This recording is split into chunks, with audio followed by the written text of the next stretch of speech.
বিদ্যুতের আলো আজও পৌঁছায়নি ঘরে ঘরে। এখনো ভরসা প্রদীপের টিম টিম আলো। যখন দেশ ডিজিটালের পথে এগোচ্ছে, তখন আজও অন্ধকারের মধ্যে দিন কাটাচ্ছে ইংরেজবাজার ব্লকের কোতোয়ালি অঞ্চলের কাজলদিঘি বাগানপাড়া এলাকার 19টি পরিবারগুলির অভিযোগ, বিদ্যুৎ দফতরকে লাইন কানেকশনের জন্য 1000 টাকা করে দিয়েছি, তারপরেও লাইন এখনো আসেনি। ভোট আসে, ভোট যায়। প্রতিবারই নেতারা তাদের কাছে এসে ভোট নেওয়ার সময় বিদ্যুৎ আমরা করে দেব বলে, কিন্তু ভোট পেরিয়ে গেলে নেতাদের আর দেখা যায় না এলাকায়। বাচ্চাদের পড়াশোনা করতে সমস্যা হয়, অক্ষর সংখ্যা চিনতে খুদেদের সমস্যা হয়, চোখেরও সমস্যা হয়। এলাকায় কয়েক বছর আগেই পোল পড়েছে, তবু বিদ্যুৎ সংযোগ হয়নি। এলাকাবাসীর অভিযোগ, বহুবার তারা বিদ্যুৎ দফতরকে বিষয়টি জানিয়েছে, জনপ্রতিনিধিদেরও জানিয়েছেন, তাও বিদ্যুৎ এলো না। এখনও অন্ধকারের মধ্যেই থাকতে হয়, তাদের গরমে জীবনযাপন করতে হয়। কোতোয়ালি গ্রাম পঞ্চায়েতের বিজেপি সদস্য অসীম বারুই অভিযোগ করেন যে নিজেও বিদ্যুৎ দফতরের কাছে বহুবার অভিযোগ জানিয়েছেন, তবু বিদ্যুৎ সংযোগ এলাকায় হয়নি। আসলে এই সরকার কোম্পানি ছাড়া কিছু বোঝে না। বিদ্যুৎ দফতর কাটমানি পাচ্ছে না বলেই বিদ্যুৎ সংযোগ এলাকায় করছে না। তবে আগামী দিনে এলাকাবাসীদের একত্রিত করে বিদ্যুৎ দফতর ঘেরাও করা হবে। মালদা জেলার তৃণমূল কংগ্রেসের মুখপাত্র আশিস কুণ্ডু জানান, বিজেপি কি বলছে সেই বিষয়ে তিনি গুরুত্ব দিচ্ছেন না। তবে এলাকায় যে বিদ্যুৎ নেই সেটা তাদের জানা নেই।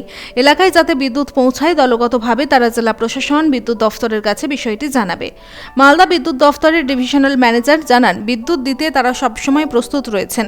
এলাকায় পোল পড়েছে, কিন্তু বিদ্যুৎ সংযোগ করতে, অর্থাৎ বিদ্যুতের তার এলাকা দিয়ে নিয়ে যেতে গেলে জমির সমস্যা দেখা দিচ্ছে, অর্থাৎ জমি জট দেখা দিচ্ছে। জমির মালিক জমি দিতে চাইছে না, যার ফলে বিদ্যুৎ সংযোগ করতে একটু সমস্যা হচ্ছে। জমির জটের সমস্যা মিটলেই খুব তাড়াতাড়ি এলাকায় পৌঁছে যাবে। আমাদের গ্রামের নাম হচ্ছে কাজলদিঘি বাগানপাড়া। আমরা 10 বছর থেকে এখানে বসবাস করছি। এখানে কোনো লাইন নাই, অন্ধকারে বাচ্চারা পড়াশোনা করে, আর কোনো লাইনের কোনো ব্যবস্থাই হচ্ছে না। হ্যাঁ বলেছি, মানে কি লাইনের জন্য টাকাও জমা দিয়েছি, অনেকবার গেছি লাইনের অফিসে, তবুও কোনো হচ্ছে না, কাজ হচ্ছে না। আর কাজ কামাই করে করে যাই লাইনের অফিসে, আবার কদিনের মধ্যে যাওয়ার কথা ছিল, তো হলো না যাওয়া। তো টাকা দিয়েছি, সব টাকা 900, মানে বাড়ি পিছু 1000 টাকা করে উঠিয়েছিল। হ্যাঁ দিয়েছি, কিন্তু এখন অবধি লাইন আসেনি। আমরা খুব কষ্টে অন্ধকারে থাকছি, বাচ্চা কাচ্চা নিয়ে পড়াশোনা হচ্ছে খুব কষ্টে। ভোটের সময় আসছে, লাইন দিব, রাস্তা দেবো বলছে, কিছুই দেয় না। আর ভোট যখন পার হয়ে যায় তখন আবার চুপচাপ থেকে যায়। বলি কি লাইনের ব্যবস্থা করে দেয়, তো কোনো কিছুই বলে না, ওরা চুপচাপ থেকে যায়। আমরা নিজে থেকে দৌড়াদৌড়ি করি, তবুও লাইন হচ্ছে না। আমাদেরকে লাইন যদি করে দিতে পারেন তো ভালো হবে। আমাদের খুবই কষ্ট হচ্ছে, অসুবিধা হচ্ছে। গরমে এত কষ্ট হচ্ছে, বাচ্চাদের ঘুমাবার খুব কষ্ট হচ্ছে, থাকতে পারছে না, গরমে ছটফট করছে, গোটা দিন গোটা রাত ঘুম হয় না ঠিক মতো।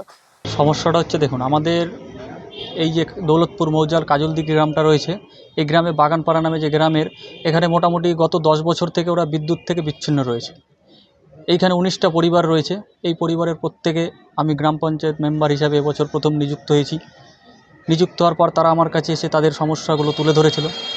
আমি সেই সমস্যাগুলো নিয়ে আমাদের যে বিদ্যুৎ দপ্তর রয়েছে, আমাদের যে গ্রাম পঞ্চায়েত দপ্তর রয়েছে, আরও এর সঙ্গে জড়িত যে সমস্ত দপ্তরগুলো রয়েছে, তাদেরকে সঙ্গে নিয়ে আমরা সেই সমস্ত জায়গায় যোগাযোগ করেছি।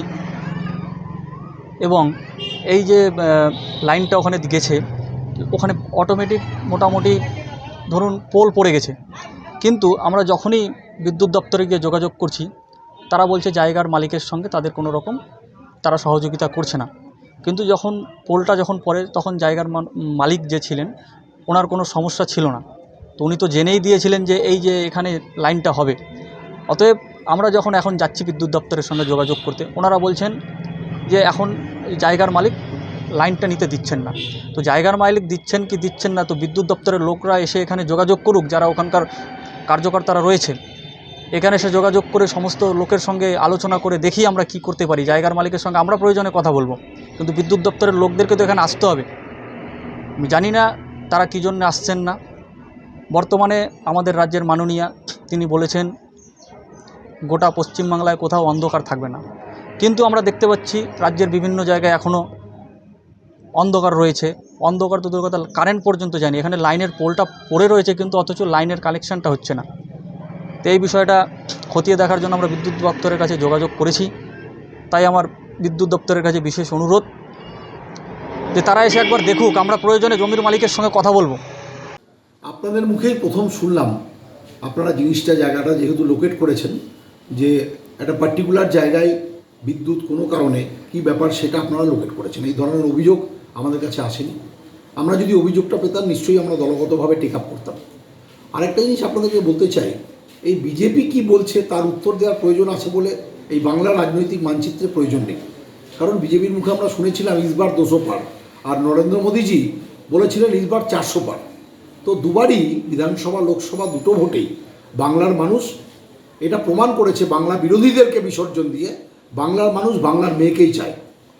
আপনারা যে বিদ্যুতের কথা বললেন, সেই বিদ্যুৎ কেন পৌঁছায়নি, সেখানে কোনো ল্যান্ড লিটিগেশন আছে কিনা সেটা খতিয়ে দেখতে হবে, এবং সেটাকে কিভাবে শর্ট আউট করা যায়। আমাদের বিদ্যুৎ দপ্তর অত্যন্ত অ্যাক্টিভ, প্রত্যেকটা ঘরে ঘরে বিদ্যুৎ পৌঁছানোর জন্য বদ্ধপরিকর। আপনারা নিউজটাকে ফেব্রিকেট করে, নিউজটাকে অন্যদিকে টার্ন করে এটাকে দেখিয়ে বিরাট কিছু উপকার হবে না। যদি মানুষের সত্যি সত্যি সেই জায়গায় বিদ্যুতের সমস্যা থাকে, সেখানে কী জন্য আটকে আছে সেটাকে খতিয়ে দেখতে হবে। কারণ বিজেপির লোকদের এখন একটা কাজ হয়েছে, সব জায়গায় ভালো ভালো কথা বলছে আর ব্যাকডোর দিয়ে একটা কেস ঠুকে বসে থাকছে। এই ল্যান্ডের প্রবলেমের জন্য হয়তো খুঁজে বের করলে দেখা যাবে ওই বিজেপির লোকগুলোই দায়ী, যারা বিদ্যুৎটাকে ঢুকতে দিচ্ছে না।